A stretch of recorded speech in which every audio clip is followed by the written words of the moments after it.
An urgent warning this midday. Treasury Secretary Janet Yellen says the country could run out of funds in less than 1 month without a debt deal. This, as ABC News has learned House Speaker Kevin McCarthy accepted President Biden's invitation to meet at the White House. That, by the way, would be 1 week from today. Here's Lindsay Watts. As the debt limit showdown continues between the White House and House Republicans, Treasury Secretary Janet Yellen is warning the U.S. could default as early as June 1st. In a letter to House Speaker Kevin McCarthy, Yellen urges Congress to raise the debt ceiling as soon as possible or risk severe hardship to American families and harm to our global leadership position. America is not a deadbeat nation. President Biden has invited top congressional leaders to a high-stakes meeting at the White House next Tuesday, and a source tells ABC News Speaker McCarthy has agreed to attend.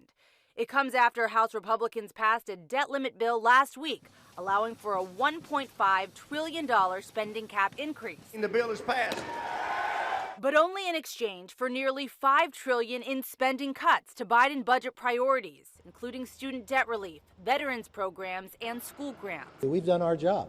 In the past, Republicans have agreed to raise the debt ceiling with no demands, and Biden says that's what needs to happen now. We pay our bills, and we should do so without reckless hostage-taking from some of the mega Republicans in Congress.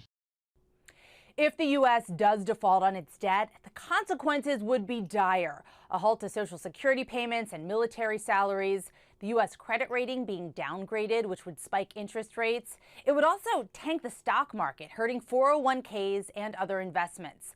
The House has just 12 legislative days left this month to get this done. Lindsay Watts, ABC News, Washington.